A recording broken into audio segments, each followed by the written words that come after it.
할렐루야. 주님을 찬양합니다. 앞뒤 좌분들 바라보시면서 사랑합니다, 반갑습니다 이렇게 환영의 인사 드리겠습니다. 반갑습니다.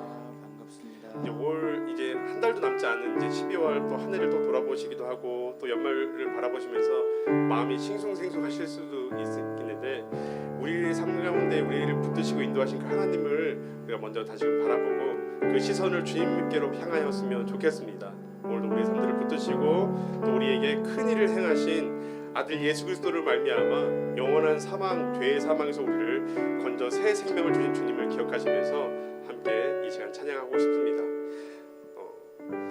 우리가 예수님이 우리에게 행하신 일들은 사실은 되게 너무나도 당연하다고 생각될 때가 많은데요. 이번에 혹시 축구 보시는 분들은 아시겠지만 경기가 끝나기 직전에 골을 먹었을 때 막 탄성 터지는 것처럼 사실 그거의 1000배, 100배, 만배는 더 큰 일을 행하신 게 바로 우리 주님이 행하신 기적입니다. 우리 가운데 소망이 없고 아무런 우리 가운데 아무것도 꺼릴 것이 없는 그런 존재인 우리를, 먼지 같은 존재인 우리를 붙드시고 이유 없이 은혜와 사랑으로 우리의 모든 허물을 덮으시고 하나님을 아바 아버지라 부를 수 있는 은혜를 주셨다는 하나님이 행하신 큰 일을 기억하시면서 함께 이 시간 찬양하며 나가도록 하겠습니다.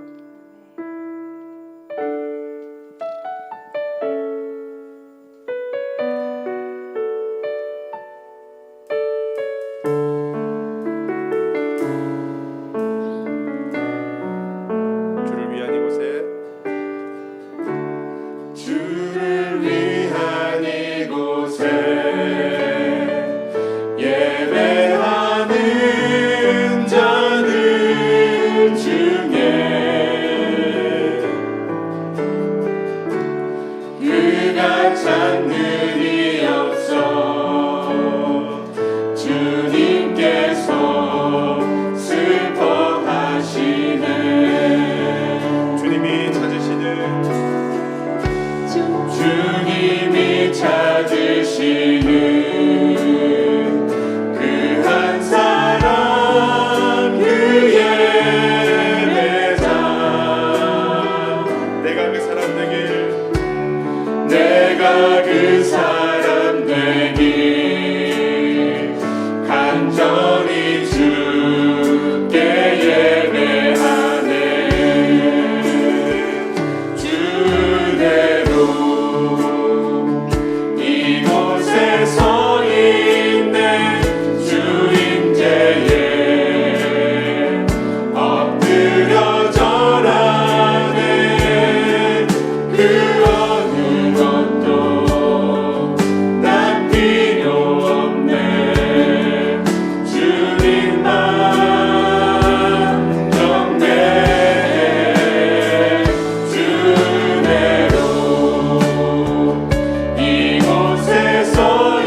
서 있습니다. 우리의 많은 허물이 있을지라도 그보다 크신 사랑으로 우리 허물을 덮으신 주님을 찬양합니다. 아멘.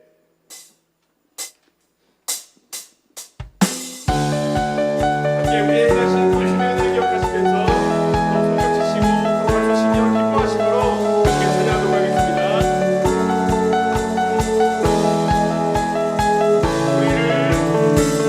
우리를 죄에서 구하시며 주 예수 십자가 지셨으니 기쁘게 부르세 할렐루야.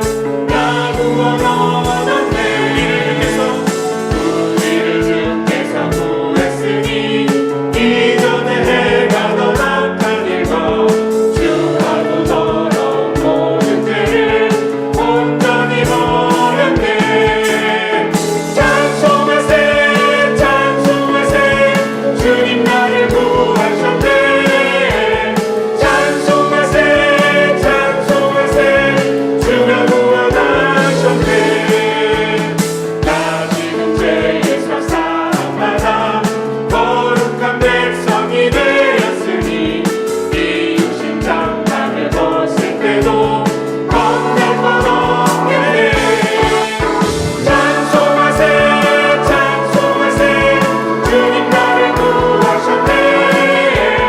찬송하세 찬송하세 주가 구원하셨네. 찬송하세 찬송하세 주님 나를 구하셨네. 찬송하세 찬송하세 주가 구원하셨네. 우리가 이 세상 떠날 때에 예수의 손목을 굳게 잡고 영원히 즐거운 천국에서 주 함께 살겠네. 찬송하세 찬송하세 주님 나를 구하셨네. 찬송하세 찬송하세 주가 구원하셨네. 찬송하세 찬송하세 주님 나를 구하셨네. 찬송하세 찬송하세 주가 구원하셨네. 찬송하세 찬송하세 주님 나를 구하셨네. 찬송하세 찬송하세 주가 구원하셨네. 찬송하세 찬송하세 주님 나를 구하셨네. 찬송하세 찬송하세 주가 구원하셨네.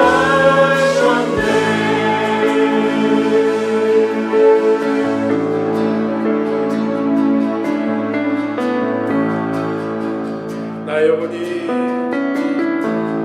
나의 영혼이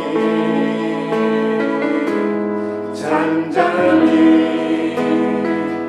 하나님만 바라며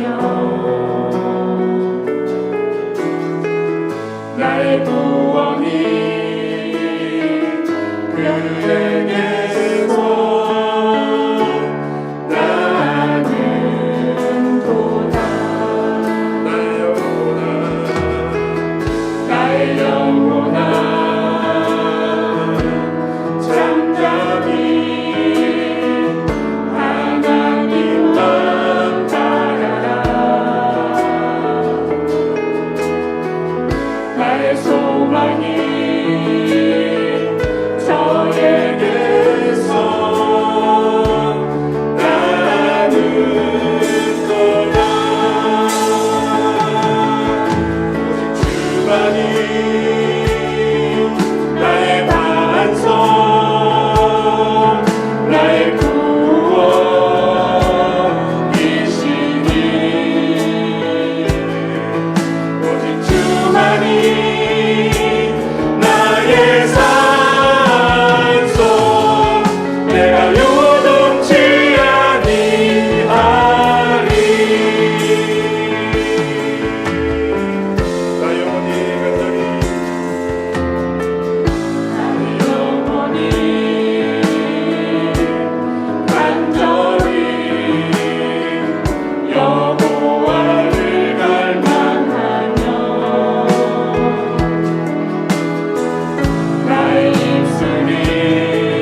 우리가 예배를 위해서 기도할 때에 하나님 날마다 우리 세상 가운데 넘어지지만 우리의 마음과 심령은 날마다 흔들리지만 우리를 든든하게 받치시고는 주님이 강하고 견고한 성이 되십니다. 피할 바위가 되십니다. 오늘도 그 주님의 말씀 앞에 연약한 우리의 모습을 이끌고 이 자리에 나왔습니다. 하나님의 은혜가 필요함을 겸손히 고백함을 깨닫고 이 자리에 나왔습니다. 목사님을 통해 주신 말씀을 기억하며 또한 특별히 이 어려운 시기를 지나 우리 가운데 타성에 젖어버렸던 우리 신앙을 돌아보는 시간 되게 하여 주시고 다시금 그 말씀 속에 담겨있는 주님만이 우리의 산성이시고 반석이시고 피할 바위가 되시는 하나님의 어떠하심을 말씀 가운데 알아가고 예배 가운데 맛보아하는 그런 귀한 동덕교회 예배가 될 수 있도록 인도하여 주옵소서. 주님 주장하여 주옵소서. 한마음으로 우리의 마음이 간절함을 가지고 기도하며 나가도록 하겠습니다. 기도하겠습니다. 오늘도 우리의 삶 가운데 함께해 주신 주님을 찬양합니다. 날마다 우리의 삶이 날마다 우리가 주님을 바라보게 되는 것을 날마다 연약하고 날마다 흔들리고 흔들리는 우리의 연약한 믿음 가운데에 그 우리의 허물 덮으시고 견고하고 든든한 산성과 피할 바위가 되시는 그 주님의 말씀 가운데 깨달았기에 우리의 자리에 있음을 고백합니다. 여전히 끝까지 연약함에도 불구하고 끝까지 우리를 온전하게 인도하신 신실하게 하나님 약속을 지켜하시는 하나님의 그 전능하신 은혜와 신실하게 찬양하며 우리 한 시간 말씀 가운데 주님을 바라보게 하여 주옵소서. 말씀 가운데 주님의 영광을 너희에게 알아가게 하여 주옵소서.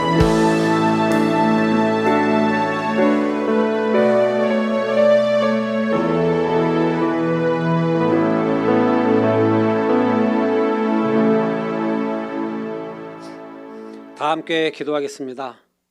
높은 곳에 계신 하나님 아버지 찬양합니다. 모든 만물이 주의 이름을 찬양하며 높입니다. 오늘도 정성과 뜻을 다하여 하나님을 높이기를 원합니다. 하늘과 땅에 충만하사 하나님의 위대하심이 온 천하에 드러남을 감사드립니다. 아버지, 어느덧 2022년도도 한 달밖에 남지 아니하였습니다. 주님, 저희들 12월의 첫째 주일을 허락하여 주시고 주님의 거룩한 보좌 앞에 불러주셔서 오늘도 정성과 뜻을 다하여 하나님을 높이기에 원합니다. 우리의 흑암의 권세에서 구원하사 사랑하는 아들의 나라로 옮기게 하셨고 거룩하신 예수 그리스도의 보배로운 피로 힘입어 하나님의 이름을 찬양하게 하옵소서. 우리의 눈이 주님만 바라보게 하시고 우리의 귀가 주의 음성만을 듣게 하여 주옵소서. 우리를 향하신 하나님 아버지의 사랑이 너무나 큰데 우리는 항상 하나님의 뜻대로 살지 못하고 욕심 따라 살았던 적이 너무나 많습니다. 자비의 주 하나님 아버지, 오늘도 고개 숙여 우리의 죄를 자백하오니 우리의 죄를 용서하여 주옵소서. 어둠 속에서 살아갔던 저희를 사랑하사 빛의 자녀로 삼아주시고 영원한 생명을 허락하신 하나님 아버지, 저희를 주의 거룩한 예배의 자리로 불러주심을 감사드립니다. 우리가 살아가는 동안 항상 빛의 자녀로 살기를 원합니다. 진리를 따르고 사랑을 실천하며 오직 하나님만을 섬기는 거룩한 성도의 삶을 살아가게 하여 주옵소서. 하나님 아버지, 이곳에 주님의 교회를 세우시고 저희를 주님의 방주로 인도하셔서 하나님의 사역에 크게 사용하셔 주님이 주실 것을 감사드립니다. 동덕교회가 말씀과 사랑이 충만한 교회로 인도하여 주시고 주님을 모르고 살아가는 세상 사람들에게 살아계신 하나님을 증거하는 교회가 되게 하여 주옵소서. 아직도 우리는 코로나로 인하여 모두가 힘들어하는 가운데 있습니다. 또한 12구 이태원 참사로 인해서 많은 유가족들이 마음을 아파하고 우리 온 국민들이 가슴속 깊이 상처를 입었습니다. 하나님, 유가족들의 마음을 평안을 주시옵시고 온 국민의 마음을 주님 인도하여 주옵소서. 평안과 평강의 위로가 그들 마음속에 있게 도와주옵소서. 가을이 가고 겨울이 오듯이 우리의 삶이 또한 기쁨과 희망으로 가득 채워주시고 한숨만 깊어가는 가정과 직장과 사업장을 다시 한번 회복시켜 주옵소서. 우리에게 생명과 축복을 주시는 주님, 이 시간 담임의 목사님을 위하여 기도합니다.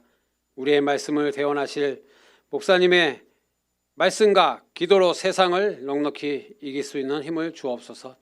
저희 심령 깊이 뿌려내릴 귀한 말씀을 선포하실 때 그 말씀의 씨앗이 우리를 향하신 주님의 뜻을 이루게 하여 주옵소서. 말씀으로 우리의 심령이 변화되어 아직 주님을 영접하지 못한 영혼들에게도 주님의 놀라운 구원의 복음이 날마다 전할 수 있게 하여 주옵소서.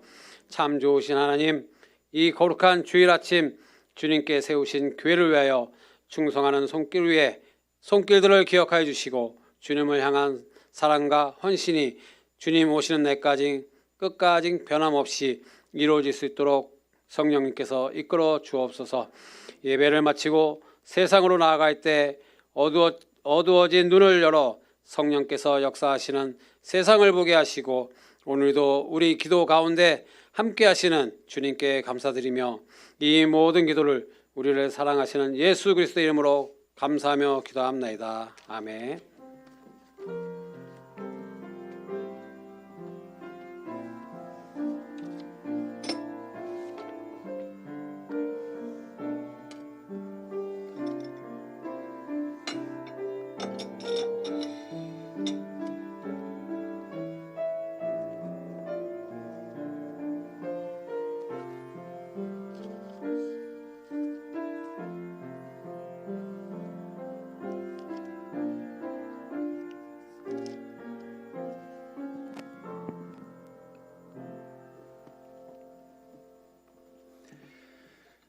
함께 보실 하나님의 말씀은 요한계시록 19장 1절에서 9절까지 말씀입니다.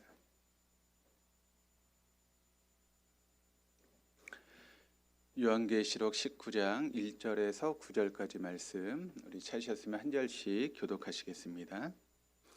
이루에 내가 들으니 하늘에서 허다한 무리의 큰 음성 같은 것이 있어 이르되 할렐루야, 구원과 영광과 능력이 우리 하나님께 있도다.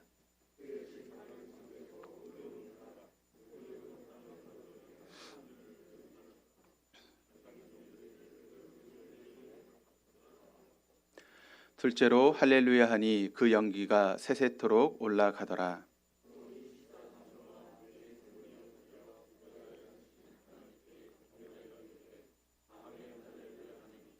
보좌에서 음성이 나서 이르되 하나님의 종들 곧 그를 경유하는 너희들아, 작은 자나 큰 자나 다 우리 하나님께 찬송하라 하더라.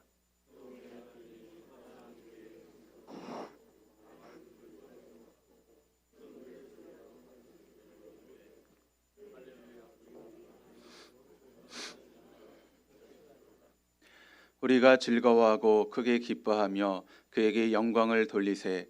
어린 양의 혼인 기약이 이르렀고 그의 아내가 자신을 준비하였으므로.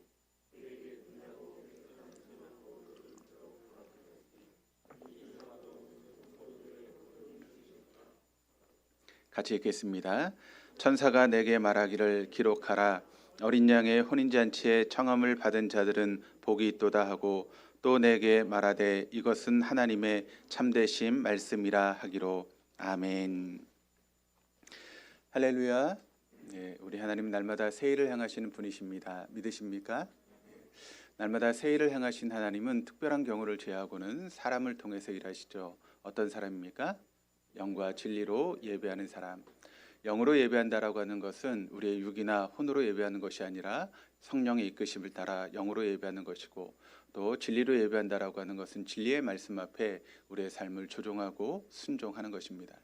오늘도 성령의 이끄심을 따라 그리고 진리의 말씀 앞에 여러분의 삶을 조종하시고 또 그 말씀에 순종하심으로 이 시대에 하나님의 도구로 귀하게 쓰임받는 저와 여러분 다 될 수 있기를 주님의 이름으로 축원합니다. 자연의 원리가 되었든 영의 원리가 되었든 뭐든지 다 기초가 중요한 것 같습니다. 기초가 잘못되면 참 어려움을 당하게 되죠. 건물도 기초가 튼튼하지 못하면 넘어지게 돼 있고, 또 운동도 여러분 기초가 없으면 실력이 발휘되지 않습니다. 그런 것처럼 기초라고 하는 것은 굉장히 중요합니다. 오늘은 잠깐 영적인 그런 기본 원리에 대해서 여러분과 함께 잠깐 말씀을 나누도록 하겠습니다. 익숙한 말씀인 것 같지만 꼭 알아야 될 그런 말씀인데, 오늘 말씀을 통해서 어떤 의미가 있는지 여러분 깊이 한번 잘 들으시고 여러분의 마음에 새기셨으면 좋겠습니다.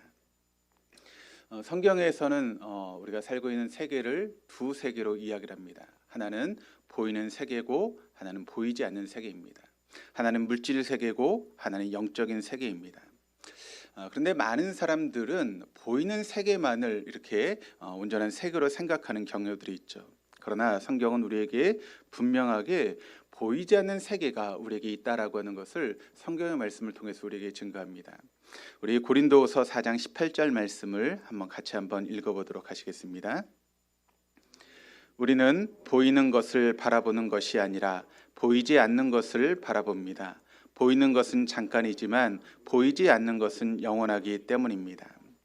그러니까 보이는 세계가 있고 보이지 않는 세계가 있다라고 하는 것을 성경은 분명하게 우리에게 이야기를 하고 있습니다. 그런데 이 보이는 세계가 어떤 세계인가 하면 우리가 육신을 가지고 살아가고 있는 이 자연 세계, 물질 세계가 바로 보이는 세계이죠. 이 세계 안은 우리가 아는 것처럼 나무와 꽃들이 있고 또 개와 고양이가 있고 또 태양과 달, 그리고 별과 하늘, 또 바다와 육지 같은 그런 모든 것들이 바로 보이는 세계입니다. 그런데 성경은 또 우리에게 말하기를 보이지 않는 세계가 있다라고 하는 것을 분명하게 말씀하고 있습니다. 우리가 보이지 않는 세계라고 이야기를 하면 많은 사람들은 그렇게 생각할 수 있습니다. 우리가 상상 속으로만 생각하는 동화 같은 혹은 신화 속에 나오는 그런 세계를 생각할 수 있죠. 그러나 그렇지 않습니다. 보이지 않는 세계는 추상적인 그런 동화 속에 나오는 세계가 아니라 그 세계가 비록 우리 눈에 보이지 않지만 실제적으로 존재하는 세계가 바로 보이지 않는 세계라는 것입니다. 거기에는 가브리엘 천사와 미가엘 천사가 있고 또 그룹 천사들과 또 스랍 천사들만 있을 뿐만 아니라 그곳에는 사탄 마귀도 있습니다. 그리고 그곳에는 우리 하나님과 그분의 보좌가 있습니다. 그러니까 보이지 않는 세계는 그저 우리의 상상 속에 존재하는 추상적인 세계가 아니라 실제적으로 존재하는 세계라고 하는 것을 우리는 언제나 잊지 말아야 됩니다. 그리고 기독교 신앙이라고 하는 것이 여러분 여기서부터 시작되고 출발해야 된다라고 하는 것을 우리는 알아야 됩니다. 그런데 여러분 불행하게도 하나님을 믿는 사람들 중에서도 이 보이지 않는 세계, 영적인 세계에 대해서 무지한 사람들이 참 많이 있습니다. 그래서 우리가 교회를 다니고 또 예배를 드리며 또 하나님에 대해서 이야기를 하고 있지만 실제 이런 영적인 세계에 대해서 무지하고 또 그것을 알려고 하지도 않고 또 그것에 대해서 너무나 모른 채 삶을 살아가는 사람들이 많이 있다는 것이죠. 그 결과 기독교가 이런 영의 능력과 생명에서 점점 멀어지다 보니까 기독교가 그냥 윤리적인 그런 종교 혹은 종교 행위에 지나버리는 그런 종교가 되어버리는 경우들이 있는 것 같습니다. 그러나 여러분 우리에게 영적인 세계가 분명하게 있다라고 하는 것을 여러분 잊지 마시기를 바랍니다. 그렇다면 이 두 세계는 어떻게 다른 것일까요? 이 두 세계는 보이는 것은 유한하고 보이지 않는 것은 영원하다는 것입니다. 고린도후서 4장 18절 하반절 말씀을 다시 한번 보시면 이렇게 이야기를 합니다. 보이는 것은 잠깐이지만 보이지 않는 것은 영원하기 때문입니다 라고 이야기를 하고 있습니다. 그러니까 보이는 것은 잠깐 있다가 사라지는 임시적인 것이 바로 보이는 세상이라는 것입니다. 그래서 이 보이는 세계에는 모든 것들이 다 유효기간이 있습니다. 여러분 음식도 마찬가지 아닙니까? 음식도 유효기간이라고 하는 것이 있어서 넘어가면 그 음식을 먹지 못하죠. 건물도 마찬가지입니다. 오래되면 유효기간이 지나게 되면 그 건물에 사람이 살 수 없게 됩니다. 또한 우리 육체도 마찬가지도 우리 육체가 영원히 사는 것이 아니라 우리 육체는 여러분 80년, 90년이라고 하는 그런 한계가 있어서 그 이상은 살지 못하는 것이 우리 육체 아니겠습니까? 시간이 지나면 보이는 모든 것들은 다 썩어지고 없어지게 되어 있습니다. 그러니까 보이지 않는 세계는 유효기간이 없고 썩지도 않고 또 소멸하지도 않는 것, 그것이 바로 보이지 않는 세계입니다. 그러므로 이 보이지 않는 세계는 영원한 세계라고 하는 것을 우리는 알아야 됩니다. 그렇다면 여러분 어느 것이 더 본질적인 것이겠습니까? 어느 것이 더 본질적인 세계이겠습니까? 보이는 것이 더 본질적이겠습니까? 아니면 보이지 않는 것이 더 본질적이겠습니까? 영원한 것이 더 본질적인 것이겠죠. 왜냐하면 보이는 것은 임시적이기 때문에 그렇습니다. 그래서 그것은 본질이 될 수 없죠. 영원한 것이 바로 본질이 되어지는 것입니다. 그래서 성경은 생명의 본질이 어디 있는가 하면 우리의 육에 있는 것이 아니라 우리의 영에 있다라고 그렇게 우리에게 가르치고 있습니다. 요한복음 6장 63절 말씀을 같이 한번 읽어보도록 하시겠습니다. 생명을 주는 것은 영이다. 육은 아무데도 소용이 없다. 내가 너에게 한 이 말은 영이요 생명이다. 그렇습니다. 영에 속한 존재들의 생명에는 유효기간이 없다라고 하는 것을 여러분 잊지 마시기를 바랍니다. 그러므로 보이지 않는 영적인 세계는 영원하다라고 하는 것을 우리가 알게 되는 것이죠. 그래서 살리는 것은 육이 아니라 영이며 생명의 근원은 영이신 하나님께 있다라고 하는 것을 성경에 분명하게 우리에게 가르치고 있는 것입니다. 그런데 이 보이지 않는 세계와 보이는 세계, 그리고 영원한 것과 유한한 이 세계가 근본적으로 보면 따로 존재하는 것이 아니라 이 두 개가 연결되어 있다라고 하는 것을 또 우리는 알아야 됩니다. 어떻게 연결이 되어 있을까요? 히브리서 8장 5절 말씀을 우리 같이 한번 읽어보시겠습니다. 그러나 그들은 하늘에 있는 것들의 모형과 그림자에 지나지 않는 땅에 있는 성전에서 섬깁니다. 그러니까 이 보이는 세계가 여러분 무엇인가 하면 보이지 않는 세계의 그림자에 지나지 않는다, 모형에 지나지 않는다라고 하는 것을 성경이 우리에게 이야기를 하고 있습니다. 그렇다면 여러분, 우리가 지금 삶을 살아가고 있는 이 세상, 이 보이는 세계는 이 땅에서 여러분 우리의 삶이 여러분 본질일까요? 본질이 아닐까요? 그저 영원한 세계의 그림자에 불과한 것이 우리가 살고 있는 육체의 모습이고 이 세상의 모습이다라고 하는 것을 우리에게 말씀하고 있습니다. 그러므로 보이지 않는 세계 속에 있는 나의 그림자에 불과한 것이 지금 육체를 가지고 있는 이 세상의 모습이다라고 하는 것을 성경이 우리에게 증거하고 있습니다. 이 말은 여러분 어떤 말이 되는가 하면, 나는 여러분 이 땅에만 존재하는 것이 아니라 보이지 않는 영의 세계에도 존재하고 있는 것이 우리의 모습이라는 것이죠. 그렇습니다. 인간은 이 두 개의 세계에 모두 속한 존재라는 것입니다. 오늘 내가 이 땅에서 살아가면서 살아가는 모든 삶, 그리고 내가 이 세상을 살아가면서 맞닥뜨리는 모든 환경들은 바로 영적인 세계에서 일어나고 있는 일의 그림자에 불과하다라고 하는 것을 우리는 알아야 됩니다. 그 예를 한번 제가 들어보겠습니다. 여러분, 우리가 욥이라고 하는 사람을 잘 알고 있습니다. 성경에 욥에 대해서 우리가 잘 알고 있고 또 욥의 이야기를 너무나 잘 알고 있죠. 그런데 우리가 욥에 대해서 이야기를 하면 뭐에 관심을 가지는가 하면 그가 어떤 고난을 받았나, 그리고 그가 고난을 받은 후에 어떤 축복을 받았나에 대해서 우리가 관심을 기울이고 있죠. 그래서 어떤 고난이 있어도 우리가 잘 견뎌서 그런 욥과 같은 복을 받아야 된다라고 생각하고 말씀하시는 분들이 있지 않습니까? 그런데 여러분, 그가 어떤 고난을 받고 어떤 축복을 받았나라고 하는 것은 중요하지 않습니다. 정말 중요한 것은 무엇인가 하면 그가 왜 고난을 받았는가라고 하는 그런 부분을 우리가 알아야 됩니다. 여러분, 욥이 왜 고난을 받았습니까?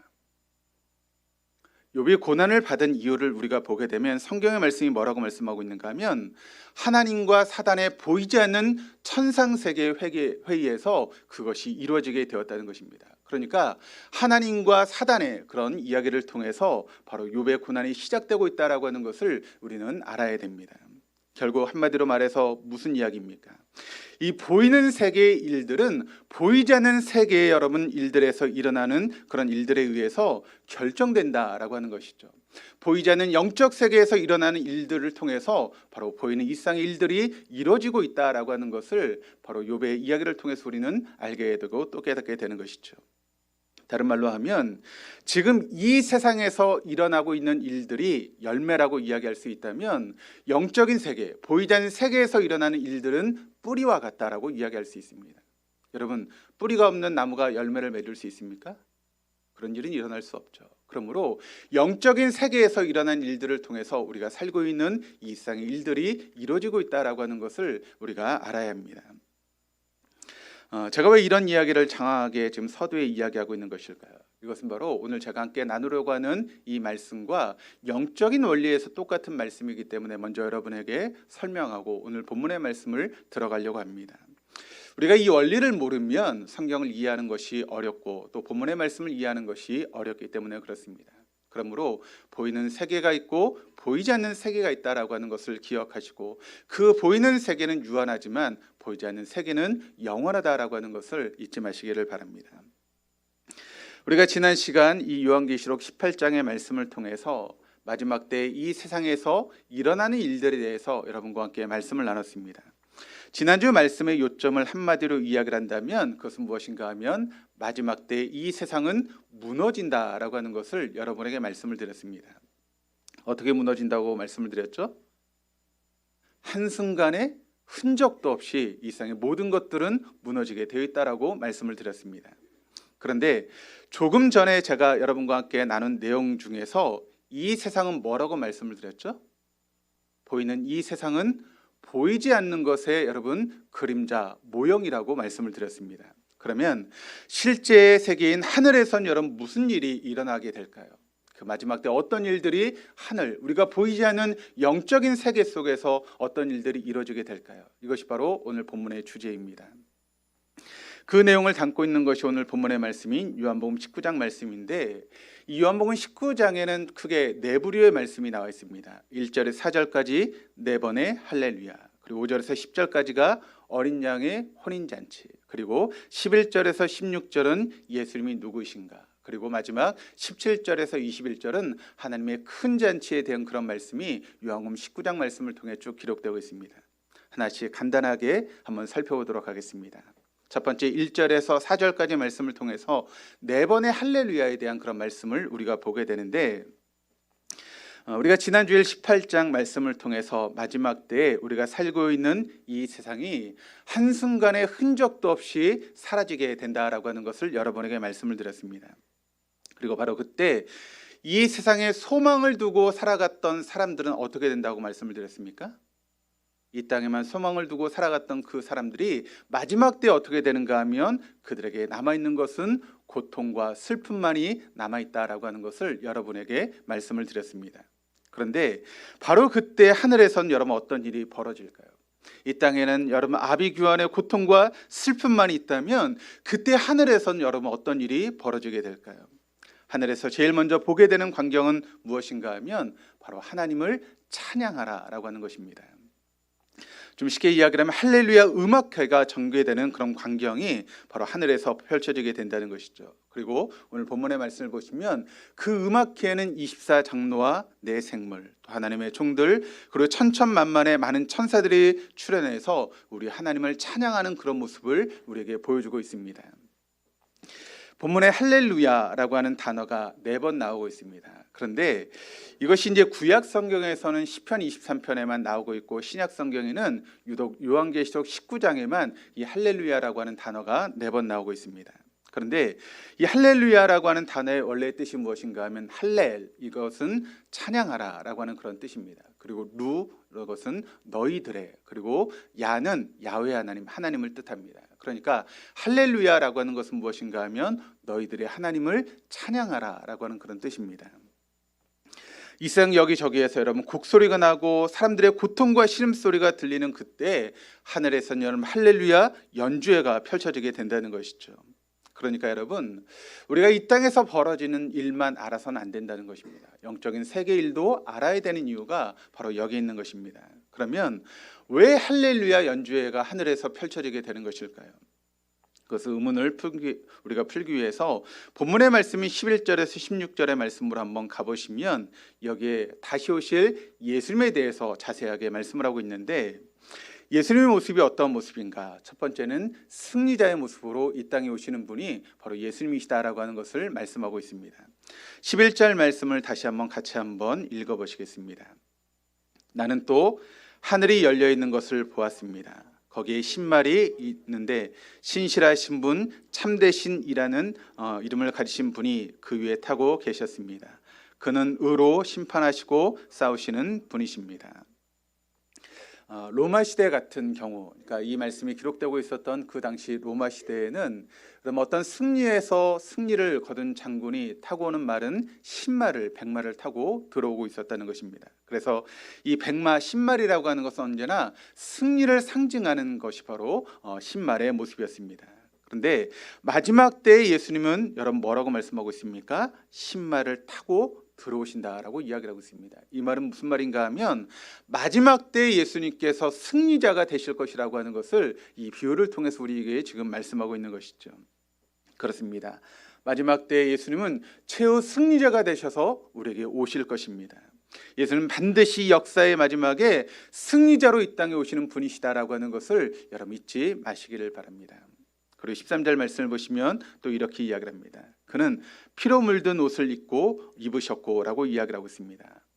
이 피로 물든 옷을 입으셨다라고 하는 이 말은 정복자, 승리자의 그런 의미를 이야기하고 있는데, 당시 이제 로마 시대에 이제 어떤 일이 벌어졌는가 하면 로마의 군인들이 나가서 여러분 전쟁을 하고 싸우지 않습니까? 그러면 수없이 전쟁을 치르면서 서로 이제 죽고 죽이는 그런 일들이 벌어지면 그 옷들이 어떻게 될까요? 적군의 피로 물들게 되지 않겠습니까? 그러면 승리를 거둔 군인들이 이제 들어올 때 옷을 갈아입지 않고 피 묻은 옷을 입고 그렇게 들어온다는 것입니다. 그것이 상징하는 것은 무엇인가 하면 우리가 승리했다라고 하는 것을 보여주기 위해서 그렇게 피 묻은 옷을 입고 들어온다는 것이죠. 그래서 로마의 군인들은 승리했을 때 적군의 피가 묻은 옷을 입고 들어오고 있었다는 것입니다. 그것처럼 지금 피 묻은 옷을 입었다라고 하는 것은 적군을 물리치고 승자로서 들어오시는 예수님의 모습을 우리에게 보여주고 있는 것이죠. 모든 사단마귀를 물리친 예수님의 모습을 바로 이와 같은 모습을 통해서 비유하며 우리에게 말씀하고 있는 것입니다.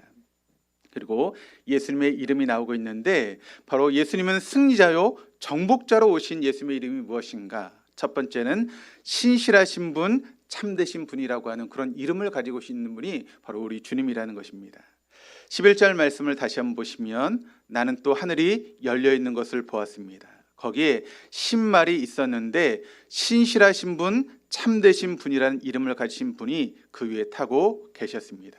그러니까 예수님이 어떤 분이신가 하면 신실하시고 참되신 분이 바로 예수님이시다라고 하는 것을 말씀하고 있는데, 여러분 이 단어가 똑같은 뜻을 가지고 있는 두 개의 단어로 묘사되고 있는데, 신실한 혹은 참됨이라고 하는 이 단어가 주로 뭐하고 이제 연관돼서 쓰이는 단어인가 하면 언약이라는 단어와 연관되어서 쓰이는 단어입니다.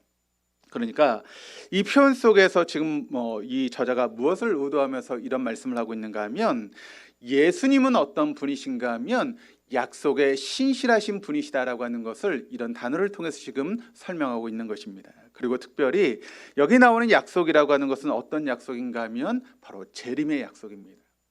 예수님께 승천하실 때 여러분 제자들에게 뭐라고 말씀하셨습니까? 너희가 본 그대로 내가 너에게 다시 오실 것이다. 그러니까 재림에 대한 약속을 하지 않았습니까? 그러니까 하나님, 예수님은 참되시고 신실하신 분이신데 그 참되고 신실한 것은 언약에 대해서 참되고 신실한 분이십니다. 그런데 그 언약이 어떤 언약인가 하면 바로 재림에 대한 언약이라는 것입니다. 그렇습니다. 예수님은 이 재림에 대해서 반드시 신실하게 지키시는 분이 바로 우리 주님이시라는 것이죠. 그래서 주님은 가신 그대로 다시 우리에게 오실 것입니다. 예수님의 재림 사건은 예수님의 승리의 사건인 동시에 예수님의 약속이 성취되는 그런 사건이다라고 하는 것을 여러분 잊지 마시기를 바랍니다. 그러므로 우리가 믿음을 잘 지키고 우리가 믿음의 그런 삶을 살아간다라고 하는 것은 어떤 의미겠는가 하면 마지막 때 승리자로 오시는 그 예수님과 함께 승리자의 자리에 서게 되는 것이 저와 여러분의 모습이 된다는 것입니다. 그리고 예수님의 이름은 또 왕의 이름을 가지고 있습니다. 16절 말씀을 보니까 그의 옷과 넓적다리에는 왕들의 왕, 군주들의 군주라는 이름이 적혀 있습니다. 그러니까 다시 오실 예수님의 이름은 어떤 이름인가 하면 왕 중의 왕, 군주들의 군주입니다. 그러니까 세상의 통치자들이 하나같이 어떤 주와 왕으로 불리기를 원합니다. 그러나 진정한 왕, 진정한 주는 오직 예수님에게만 해당되는 그런 이름이다라고 하는 것을 바로 이 요한 저자가 말씀하고 있는 것이죠. 그리고 12절 말씀을 보시면 그의 눈은 불꽃과 같고 머리에는 많은 관을 썼는데 그분 밖에는 아무도 알지 못한 이름이 그의 몸에 적혀 있었습니다. 자, 여기 면류관이라고 하는 것이 나오고 있는데 이 면류관이라고 하는 것은 언제나 승리자에게 주어지는 그런 관 아니겠습니까? 그러므로 이것도 역시 왕의 이미지를 나타내고 있습니다. 그런데 여기에 면류관이 하나가 아니라 많은 관을 쓰셨다라고 이야기를 하고 있습니다. 이 말은 예수님이 여러 나라를 통치하게 된다라고 하는 것입니다. 그러니까 마지막 때 최후 승리자로 오시는 분이 바로 예수님이다라고 하는 것을 이와 같은 이야기를 통해서 지금 요한이 우리에게 증거하며 말씀하고 있는 것입니다. 그렇습니다. 그는 신실하신 분, 참되신 분이라고 하는 이름을 가지셨고 많은 나라를 통치하실 왕이라고 하는 그런 이름을 가지고 있는 그런 분이십니다. 또 마지막 17절에서 21절까지 말씀을 보시면 하나님의 큰 잔치에 대해서 이제 이야기를 하고 있는데 이 19장의 마지막 부분인 17절에서 21절까지 말씀이 지금까지 나왔던 그런 이야기와 좀 분위기가 달라지게 됩니다. 하나님의 큰 잔치의 그런 모습을 보여주고 있습니다. 우리 17절 말씀을 같이 한번 읽어보시겠습니다. 나는 또 해의 한 천사가 서 있는 것을 보았습니다. 그는 공중에 나는 모든 새들에게 큰 소리로 외치기를 하나님의 큰 잔치에 모여라. 그러니까 하나님의 잔치에 공중에 나는 모든 새들이 초대되는데 왜 엉뚱하게 갑자기 새가 등장하는 것일까요? 18절에 그 이유가 나오고 있는데 왕들의 살과 장군들의 살과 힘센 자들의 살과 말들과 그 위에 탄 자들의 살과 모든 자유인이나 종이나 작은 자나 큰 자의 살을 먹으라 하였습니다. 그러니까 이 말씀의 뜻이 어떤 뜻인가 하면 하나님이 이 새들을 이용하셔서 악한 세력들을 정복하신다라고 하는 그런 의미로서 지금 말씀하고 있습니다. 그렇다면 누가 악한 세력일까요? 20절에서 21절 말씀을 통해서 그 악한 세력에 대해서 이야기를 하고 있는데 이렇게 증거합니다. 그러나 그 짐승은 붙잡혔고 또 그 앞에서 기한 일들을 행하던 그 거짓 예언자도 그와 함께 붙잡혔습니다. 그는 짐승의 표를 받은 자들과 그 짐승 우상에게 절하는 자들이 이런 기한 일로 미혹시킨 자입니다. 그 둘은 산채로 유황이 타오르는 불바다에 던져졌습니다. 그리고 남은 자들은 말 타신 분의 입에서 나오는 칼에 맞아 죽었고 모든 새가 그들의 살점을 배부르게 먹었습니다. 바벨론은 이미 멸망당했습니다. 따라서 남겨진 악의 세력들은 두 짐승과 그를 추종하는 세상의 왕들과 용입니다. 여기서는 두 짐승, 즉 바다에서 올라온 짐승과 거짓 선지자들과 그들의 추종자들이 함께 마지막 때에 멸망당하게 될 것이다 라고 하는 것을 말씀하고 있습니다. 이제 남겨진 것은 마지막 세력인 악한 우두머리인 용인데 그 용에 대해서는 다음 주 이제 20장 말씀을 통해서 용의 파멸에 대해서 함께 말씀을 살펴보게 될 것입니다. 이렇게 해서 죽음의 잔치는 대단원의 막을 내리게 됩니다. 그리고 우리는 이 죽음의 잔치를 보면서 우리가 인내로서 믿음을 지켰던 것이 헛되지 않다라고 하는 것을 그 마지막 때에 알게 될 것입니다. 지금 여러분 우리가 믿음을 지켜나가는 것, 힘들고 어렵게 믿음을 지켜나가는 것이 때로는 너무나 힘들고 어렵지 않습니까? 내가 왜 이렇게 믿음을 지켜야 되는가? 내가 왜 이렇게 힘들고 어렵게 신앙생활을 해야 되는가? 라고 하는 그런 마음들이 우리 안에 있지 않습니까? 다른 사람들처럼 좀 편하게 내가 하고 싶은 대로 살면 좋은데 내가 이렇게 어렵게까지 믿음을 지켜야 되는 이유가 무엇인가? 우리가 이렇게 믿음을 지키며 인내하는 그런 모습이 마지막 때 여러분 그것이 결정나게 된다는 것입니다. 우리가 그렇게 인내하며 믿음을 지킨 이유가 바로 여기에 있다는 것을 우리가 깨닫게 되면서 그래 내가 믿음을 지켜왔다는 것, 힘들고 어렵게 그렇게 신앙생활했다는 것이 헛되지 않다라고 하는 것을 마지막 때 뼈저리게 깨닫는 그런 시간들이 우리에게 오게 된다는 것입니다. 그런데 반대로 여러분 우리가 믿음을 지키지 못하고 삶을 살아가면 어떻게 될까요? 마지막에 남는 것은 후회밖에 없을 것입니다.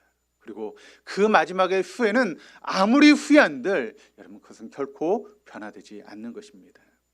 그러므로 우리가 힘들고 어렵지만 믿음을 지켜야 되는 이유가 바로 여기 있는 것 아니겠습니까? 그리고 마지막으로 5절에서 10절까지 말씀을 보시면 어린 양의 혼인잔치에 대한 그런 이야기가 나오고 있습니다. 그러니까 이 본문 말씀의 하이라이트라고 할 수 있는 어린 양의 혼인잔치가 나오고 있는데 19장 7절 말씀을 한번 보시면 이렇게 이야기를 합니다. 기뻐하고 즐거워하며 하나님께 영광을 돌리자. 어린 양의 혼인날에 이르렀다. 그의 신부는 단장을 끝냈다. 그러니까 이 대재앙이 끝나면서 신방과 함께 어린 양의 결혼잔치가 시작된다라고 하는 것을 말씀하고 있습니다. 그러니까 마지막 때에 하나님의 대장이 이뤄짐과 동시에 어린 양의 혼인잔치가 이루어지게 된다는 것이죠. 그렇다면 이 어린 양의 혼인잔치에 참석할 수 있는 신부는 누구이고 그 신부의 자격은 과연 무엇일까요? 그것을 우리가 알아야 우리가 어린 양의 신부가 되어줄 수 있는 것 아니겠습니까? 그 자격에 대해서 이제 8절 말씀이 우리에게 증거하고 있는데 우리 8절 말씀을 같이 한번 읽어보시겠습니다. 신부에게 빛나고 깨끗한 모시옷을 입게 하셨다. 이 모시옷은 성도들의 의로운 행위다. 여기 보시면 신부에게 빛나고 깨끗한 모시옷을 입게 하셨다라고 이야기를 하고 있습니다. 그러니까 신부의 자격은 무엇인가 하면 이렇게 깨끗한 모시옷을 입은 것이 바로 신부의 자격이 된다는 것이죠. 그러면 과연 누가 신부인가? 7절 하반절 말씀 다시 한번 보시면 이렇게 이야기합니다. 그의 신부는 단장을 끝냈다.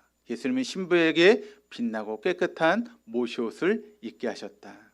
그러니까 신부는 단장을 끝냈다라고 이야기를 하고 있고, 또 신부가 입은 옷은 빛나고 깨끗한 모시옷, 거룩한 세마포 옷입니다.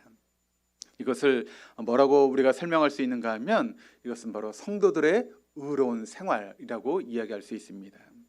그러니까 우리가 하나님 안에서 했던 모든 의로운 행위들이 바로 하나님의 신부가 입는 거룩한 옷이라는 것입니다. 그러니까 신부는 먼저 어린 양의 피로 덧입은 의의 옷을 입어야 하고, 또 성도로서 당연히 지녀야 될 의로운 행위가 우리의 삶 가운데 있어야 한다는 것입니다. 그래 우리가 그리스도의 신부가 되어줄 수 있다는 것입니다. 그렇다면 성도들의 의로운 행위는 여러분 무엇이겠습니까? 의로운 행위는 헬라어로 디카이오마라고 하는 그런 단어를 쓰고 있는데, 이것은 이제 좀 이 단어를 설명할 수 있는 단어가 무엇인가 하면, 주님이 인정하시는 공정한 사람 또는 거룩한 삶을 살아간 성도라고 이야기할 수 있습니다. 결국 어린 양의 혼인잔치에 참여할 수 있는 예수님의 신부는 여러분 어떤 사람인가 하면, 이 땅에서 그리스도의 자녀로 흠없고 깨끗하게 살아서 주님으로부터 인정받는 성도들이 바로 진정한 예수님의 신부가 되어줄 수 있다라고 하는 것을 바로 이 말씀을 통해서 우리에게 이야기를 하고 있습니다. 그렇다면 여러분 예수님의 신부가 되실 수 있으시겠습니까? 예수님의 제자로서 그 예수님의 길을 따라가며 우리가 흠없고 깨끗하게 살아갔던 그런 모습들이 여러분에게 있으십니까? 정말 우리의 신앙의 삶이 주님께 인정받을 만한 그런 삶의 흔적들이 여러분에게 있으십니까? 그것이 없으면 우리는 결코 예수님의 신부가 될 수 없습니다. 또 재미있는 말씀이 있는데 9절 말씀을 보시면 이런 말씀이 있습니다. 또 그 천사가 나에게 말하였습니다. 어린 양의 혼인잔치에 초대를 받은 사람은 복이 있다고 기록하여라. 그리고 또 말하였습니다. 이 말씀은 하나님의 참된 말씀이다. 그러니까 여기 보니까 주님은 어린 양의 신부가 있고 또 그 결혼식을 축하하는 축하객도 있다라고 이야기를 하고 있습니다. 그 천사가 나에게 말하였습니다. 어린 양의 혼인잔치에 초대를 받은 사람은 복이 있다고 기록하여라. 이게 무슨 소리입니까? 어린 양의 혼인잔치에도 신랑과 신부만 있는 것이 아니라 그 결혼식을 축하하는 하객도 있다라고 하는 이야기입니다. 그리고 그를 가르쳐서 어린 양의 혼인잔치에 초대를 받은 사람이라고 분명하게 기록을 하며 이야기를 하고 있습니다. 여기 혼인잔치에 초대를 받은 사람들은 누구를 가르치는 것일까요? 그것은 바로 예수님의 피로 겨우 구원받은 사람을 가르친다라고 이야기할 수 있습니다. 그러니까 신부는 아니지만 그래도 결혼잔치에 참여할 수 있는 하객 정도라고 이야기할 수 있죠. 단적인 예를 들어서 우리가 누구를 이야기할 수 있는가 하면, 예수님께서 여러분 십자가에 못 박힐 때 한쪽 강도가 예수님께 인정을 받고 여러분 그 사람이 마지막에 구원을 받지 않습니까? 그와 같은 사람의 모습을 이야기하고 있는 것이죠. 그러니까 이 땅에서 그리스도인으로 신앙생활하면서 정말 하나님 앞에 내어놓을 수 있는 의로운 삶, 그와 같은 삶은 없지만 예수 그리스도의 의와 또 믿음을 통해서 겨우 구원만 얻은 그런 사람들이 있을 수 있다라고 하는 것을 우리에게 말씀하고 있는 것이죠. 이 시간 한번 여러분 오늘 말씀 앞에 여러분 자신을 한번 세워보시기를 바랍니다. 오늘 말씀을 통해서 예수님은 반드시 이 땅에 다시 오신다고 우리에게 말씀하고 있습니다. 그렇다면 여러분은 그렇게 다시 오실 예수님을 믿고 계십니까? 이 땅에 우리를 부르시러 오시는 그 예수님을 여러분 정말 신뢰하고 그 예수님을 믿고 계십니까? 고린도전서 15장 3절 4절 말씀이 이렇게 증거합니다. 나도 전해받은 중요한 것을 여러분에게 전해드렸습니다. 그것은 곧 그리스도께서 성경대로 우리의 죄를 위하여 죽으셨다는 것과 무덤에 묻히셨다는 것과 성경대로 사흘날에 살아나셨다는 것과, 그렇습니다. 예수님은 성경대로 우리의 죄를 위해서 죽으셨고 또 성경대로 무덤에 묻히셨고 성경대로 사흘날에 다시 살아나셨습니다. 그리고 그 예수님은 성경의 말씀대로 다시 이 땅에 재림하시며 우리에게 오실 것입니다. 사도행전 1장 10절에서 11절에 이렇게 증거합니다. 예수께서 떠나가실 때 그들이 하늘을 쳐다보고 있는데 갑자기 흰 옷을 입은 두 사람이 그들 곁에 서서 갈릴리 사람들아 어찌하여 하늘을 쳐다보면서 서 있느냐? 너희를 떠나서 하늘로 올라가신 이 예수는 하늘로 올라가시는 것을 너희가 본 그대로 오실 것이다 하고 말하였다. 그러니까 그 당시 하늘로 올라가셨던 예수님, 그 예수는 반드시 그 올라가신 그 모습대로 우리에게 다시 내려오실 것이라는 것입니다. 성경에 여러분 수없이 많은 약속들이 기록되어 있습니다. 그런데 성경에 나오는 가장 많은 약속이 여러분 어떤 약속일까요? 바로 재림에 대한 약속이 성경에 가장 많이 나오고 있는 약속입니다. 무려 성경 260장을 통해서 318번이나 예수님의 재림에 대한 그런 약속을 우리에게 하고 계십니다. 그러니까 신약 성경 같은 경우는 25구절마다 한 번씩 재림에 대해서 언급하고 있는 것이 신약 성경의 말씀이라는 것이죠. 그리고 주님은 당신의 이름을 걸고 318번이나 내가 너에게 다시 오실 것이다 라고 하는 것을 주님께서 약속하시며 말씀하고 있다는 것입니다. 다시 오실 주님을 믿으십니까? 여러분 그 사실을 정말 믿는다면 우리가 어떤 삶을 살아가야 될까요? 그저 보이는 세계만 충실한 그런 삶을 살아가야 되겠습니까? 아니면 보이지 않는 세계를 바라보며 삶을 살아가야 되겠습니까? 그저 우리의 혈안이 육적인 것에만 혈안이 되어서 삶을 살아가야 되겠습니까? 아니면 영적인 것을 사모하며 삶을 살아가야 되겠습니까? 다시 한번 생각해 보시길 바랍니다. 우리가 아무리 입술로 예수님이 다시 오실 것을 믿는다고 이야기를 하여도 우리의 삶이 그것을 따르지 않는다면 그것은 예수님의 재림을 믿지 않는 것입니다. 예수님은 다시 오실 것입니다. 그리고 예수님이 다시 오신다라고 하는 것은 마지막 때 심판이 남아있다라고 하는 것을 의미합니다. 그때 주님의 심판이 있을 때 이 세상은 곡소리가 넘쳐나게 될 것입니다. 아비규환의 고통과 신음소리가 넘쳐나게 될 것입니다. 그런데 하늘나라에서는 할렐루야 연주회가 펼쳐지는 그런 놀라운 광경이 펼쳐지게 된다는 것이죠. 여러분 이 말씀을 믿으십니까? 예수님이 다시 오실 때 우리가 살고 있는 이 세상은 한순간의 흔적도 없이 다 사라지게 될 것입니다. 여러분이 그렇게 움켜쥐려고 하는 돈도 다 사라집니다. 명예도, 세상의 지식도, 권세도 다 흔적 없이 사라지게 될 것입니다. 그렇다면 뭐만 남을까요? 우리가 하나님 앞에 드렸던 의로운 행실만 남게 될 것이고 믿음을 위해서 애썼던 그런 시간들만 하나님께 남게 될 것인데 여러분 과연 무엇을 붙잡기 위해서 삶을 살고 계십니까? 흔적도 없이 다 사라지는 이 세상의 물질을 애쓰기 위해서 여러분 그렇게 그것을 잡으려고 애를 쓰고 계십니까? 거기에 혈안이 되어서 정말 지켜야 될 말씀을 지키지 못하고 말씀대로 순종하지 못하는 모습이 저와 여러분 모습은 아닙니까? 우리가 그렇게 가지려고 하는 이 세상의 모든 것은 한순간에 흔적도 없이 사라집니다. 그것을 기억하시기를 바랍니다. 그것으로 끝이 아닙니다. 하나님의 공의로운 심판이 하늘에서 계속되는 것입니다. 하나님의 마지막 전쟁을 통해서 잘못된 정치, 잘못된 종교, 사단의 영향을 했었던 세상의 부조리와 부패와 불의가 하나님의 의로운 심판 가운데 다 심판되게 될 것입니다. 그리고 모든 불의의 세력들을 주도했던 자들과 그 세력을 따랐던 자들은 모두 함께 산채로 유황이 타오르는 불바다에 던져지는 그런 일들이 일어나게 되는 것입니다. 다시 한번 묻겠습니다. 여러분이 예수님이 다시 오실 때 어떤 사람은 심판의 자리로 어떤 사람은 어린 양의 혼인잔치에 가게 된 사실을 믿으십니까?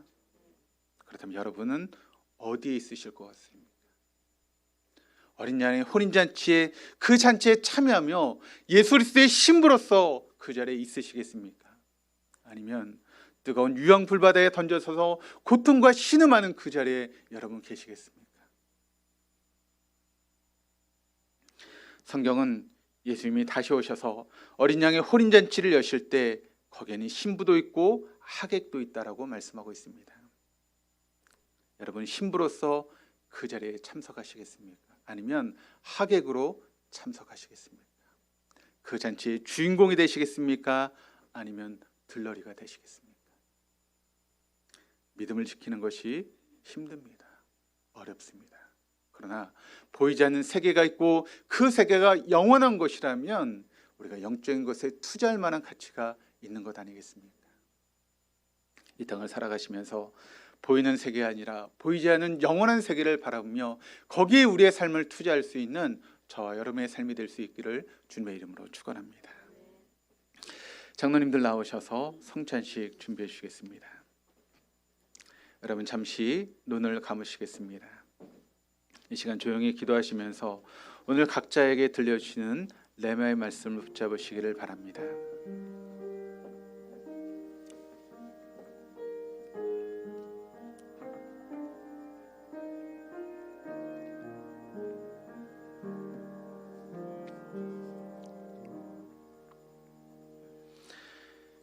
이제 나에게 들려주신 레마의 말씀을 붙잡고 부활하신 주님과 함께 믿음으로 살기를 원하는 성도들을 이 거룩한 은혜의 자리에 초대합니다.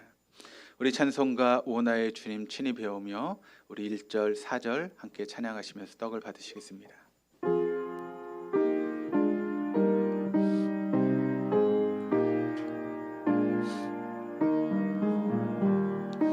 오 나의 주님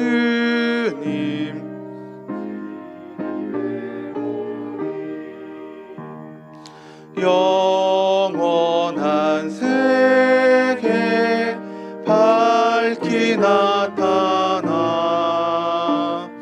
한없는 은혜 길이 누리니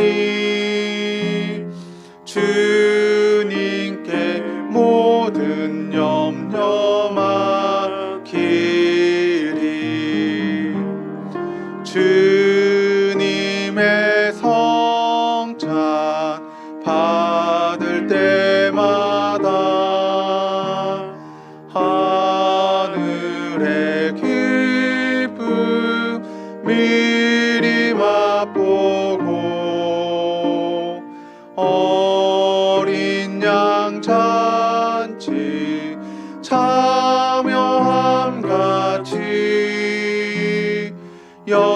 영원한 복을 내가 누리리.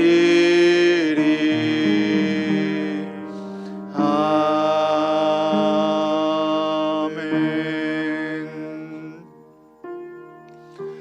내가 여러분에게 전한 것은 주께 받은 것입니다. 주 예수께서 잡히시던 밤에 떡을 떼시며 말씀하셨습니다. 이것은 너희를 위하여 내어주는 나의 몸이니 이것을 먹을 때마다 나를 기억하여라.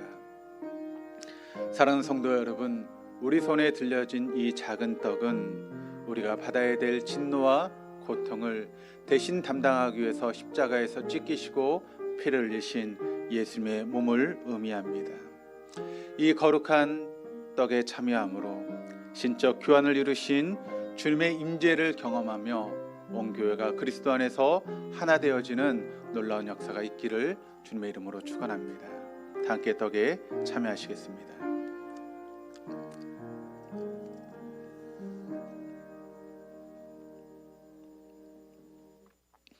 주의 보좌로 나아갈 때 찬양하시면서 잔을 받으시겠습니다.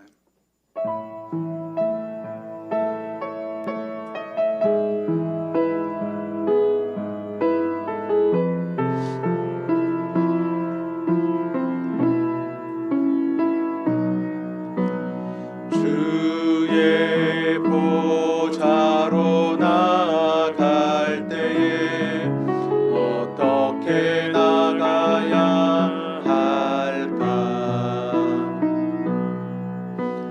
나를 구원한 주의 십자가 그것을 믿으며 가네. 주의 보좌로 나아갈 때에 나 여전히 부족하나. 나를 품으신 주의 그 사랑 그것을 믿으며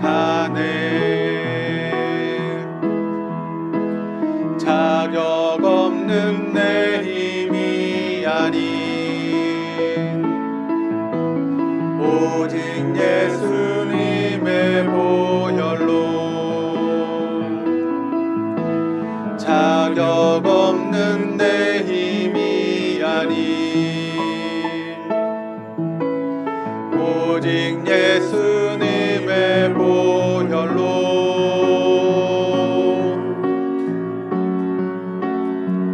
십자가의 보혈 완전하신 사랑 힘입어 나아갑니다. 십자가의 보혈 완전하신 사랑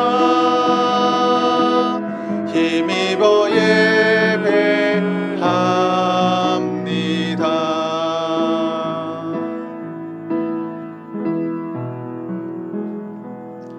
식사 후에 또 잔을 들고 말씀하셨습니다. 이것은 너희를 위하여 흘리는 나의 피니 이것을 마실 때마다 나를 기억하여라. 사랑하는 성도 여러분, 우리 손에 들려진 포도주는 우리를 죄에서 구원해 주셔서 그리스도의 정결한 신부가 되게 하시고 마지막 때에 다시 오셔서 우리를 거룩한 어린 양의 혼인잔치에 들어가게 하실 예수님의 거룩한 보혈을 의미합니다.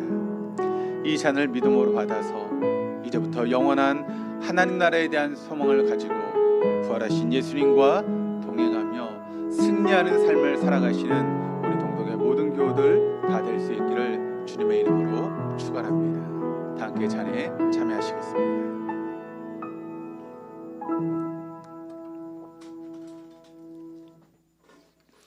우리 화면을 보시면서 파송의 인사 함께 나누시겠습니다. 우리 주님은 십자가에 달려 죽으셔서 우리의 저주를 축복으로 바꾸어 주셨습니다. 우리 주님은 십자가에 달려 죽으셨다가 다시 살아나셔서 우리의 그리스도와 주가 되셨습니다. 우리 주님은 마지막 때에 다시 오셔서 우리를 어린 양의 혼인잔치에 초대해 주실 것입니다. 성찬을 받은 여러분, 이런 믿음을 가지고 세상으로 나아가 축복의 통로로 살아가십시오. 아멘. 성찬을 받은 우리는 부활하신 주님을 모시고 세상으로 나아가 축복의 통로로 살아가겠습니다. 아멘. 우리 찬송가 180장 함께 찬양하시면서 준비하신 예물 봉헌하시겠습니다.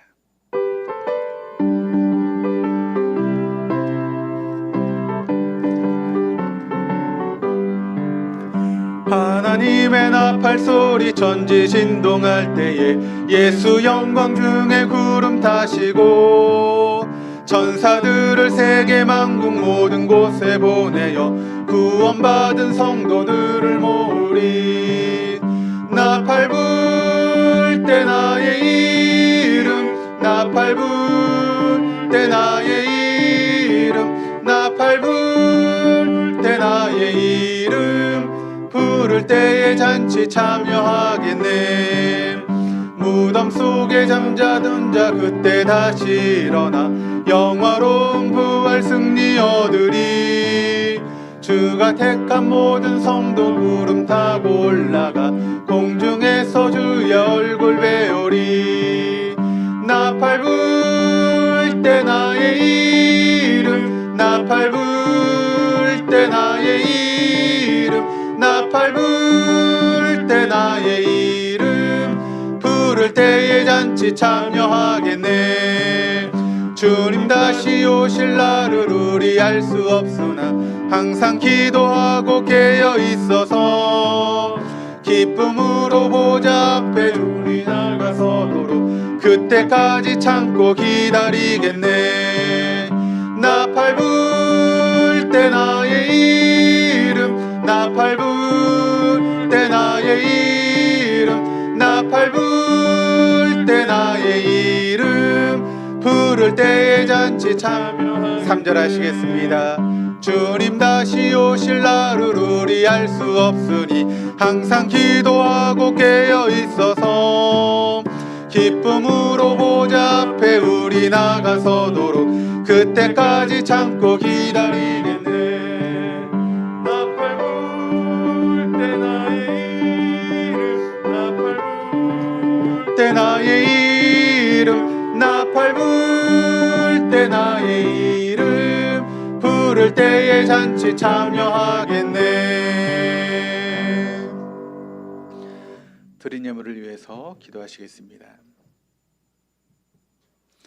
영으로 찬양하고 마음으로 경배하게 하시는 하나님 아버지, 지난 한 주간의 삶의 처소마다 주님께서 직접 우리를 찾아와 주시고 죄인을 위로하시고 인도해 주셨음을 감사드립니다.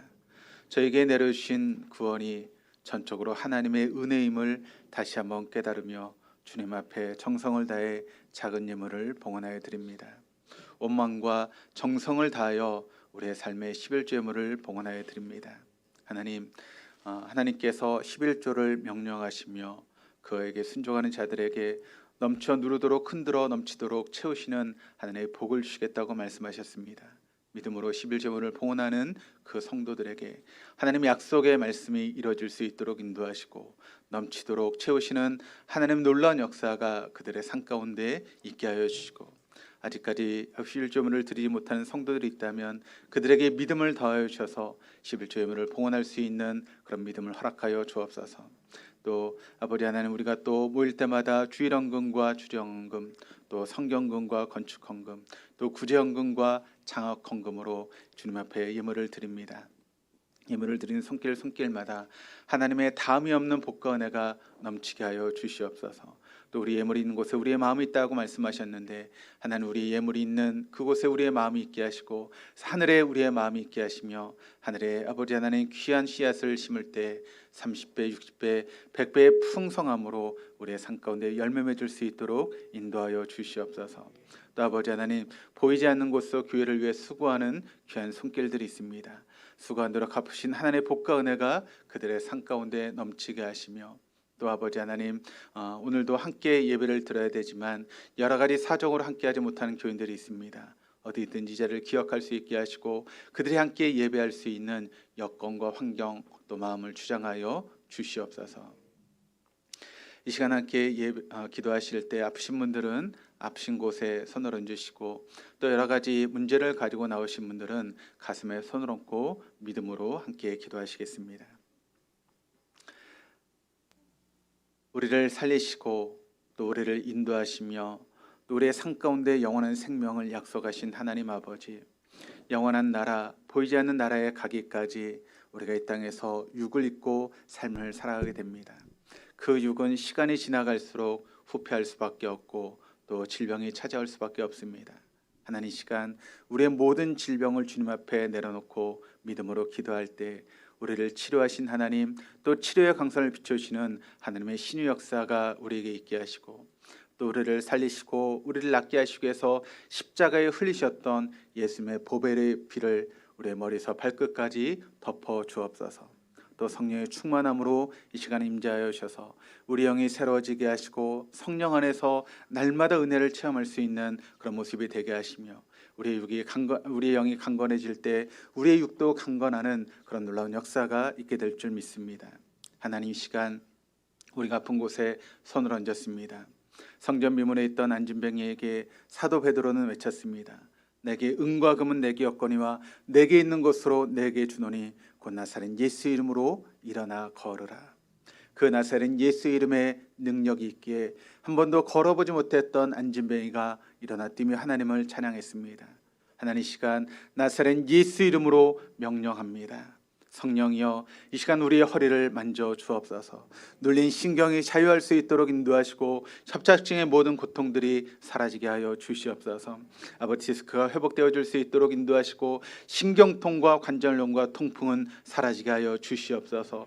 골다공증도 치료받을 수 있도록 하나님 인도하여 주셔서 우리의 모든 뼈들이 튼튼해지게 하시고 우리의 모든 근육들이 힘을 얻을 수 있도록 인도하여 주옵소서. 또 아버지 하나님, 우리의 장기를 위해서 하나님 앞에 기도합니다. 신장과 간응, 제 기능을 회복할 수 있도록 인도하여 주셔서 간염과 신부전은 사라지게 하시고 위장과 모든 소화기관이 회복되게 하여 주시옵소서. 위염과 위궤양, 췌장염과 식도염증과 모든 아버지 혹들은 사라지게 하여 주시옵소서. 우리의 폐병을 고쳐 주옵소서. 아토피가 사라질 수 있도록 인도하시고 피부병으로 어려움을 겪는 모든 성도들이 나만의 아버지 하나님 그런 피부처럼 깨끗하게 되는 놀라운 역사가 있게 하여 주시옵소서. 하나님, 우리의 천식과 축농증, 비염과 결박염, 갑상선은 사라지게 하시고 눈의 신경과 각막이 회복되어 줄 수 있도록 인도하여 주옵소서.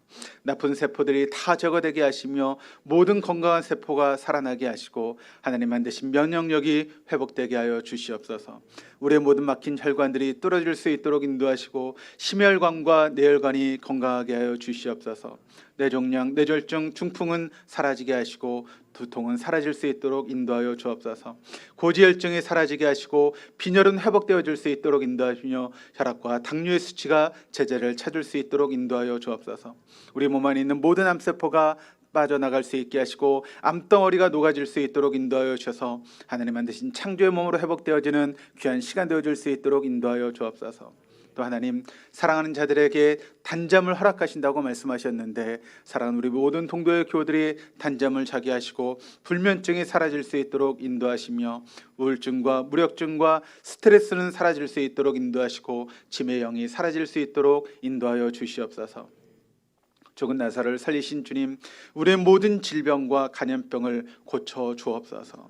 불치병의 원인 모를 병까지도 하나님께서 깨끗하게 완치할 수 있도록 인도하여 주셔서 살아계신 하나님의 역사를 체험하고 경험할 수 있도록 인도하시며 우리의 영혼의 병과 마음의 병까지도 만져주셔서 모든 병들이 치유되는 귀한 시간 되어줄 수 있도록 인도하여 주시옵소서. 이 시간 나사렛 예수 이름으로 명령하노니 모든 질병들은 떠나갈지어다. 사단아, 모든 악한 영들아, 모든 귀신들아, 결박을 받고 우리의 몸에서, 우리의 정신에서, 우리의 마음에서 떠나갈지어다. 이제 주님이 주신 자유한 가운데 강건하게 하시고 주님이 주시는 평강을 누리며 살아갈 수 있는 우리 동독의 모든 교우들 다 되어줄 수 있도록 인도하여 주옵소서. 하나님, 시간 여러 가지 문제를 가지고 나왔습니다. 내 힘으로 해결할 수 없는 문제들을 주님 앞에 내려놓을 때 하나님께서 우리의 모든 문제 가운데 간섭하시고 역사하시고 강권적으로 임재하여 주셔서 모든 문제가 풀려질 수 있도록 인도하시고 막혔던 하늘의 문이, 형통의 문이, 복의 문이 열려지는 복된 시간 되어줄 수 있도록 인도하시고 역사하여 주시옵소서. 감사하며 예수 그리스도 이름으로 기도드립니다. 아멘. 이 시간 다 일어나셔서 우리 파성의 찬양 함께 찬양하시겠습니다.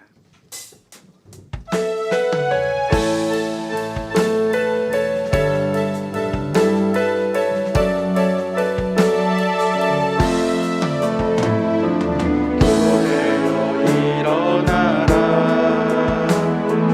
주께서 부르시니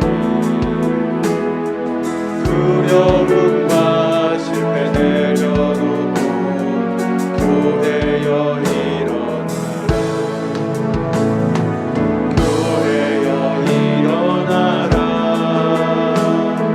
주께서 보내시니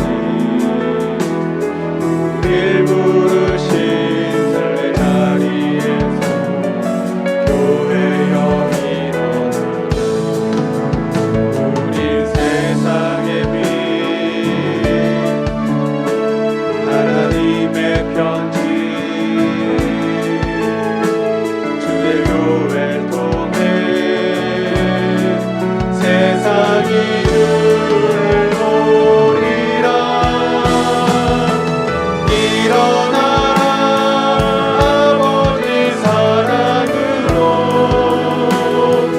아버지 능력으로 서로 하나 되어 그 빛을 비추라. 노래하라 아버지의 사랑을, 아버지의 크심을 이 삶의 노래로 주님을 나타내라. 일어나라.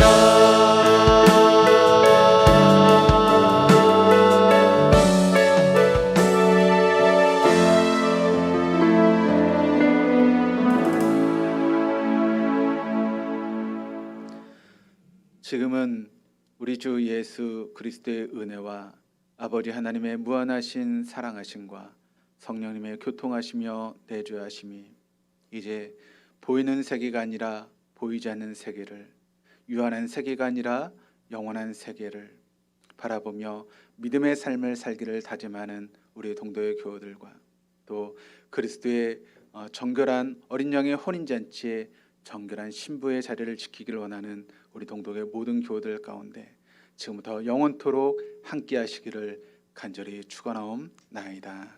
아멘.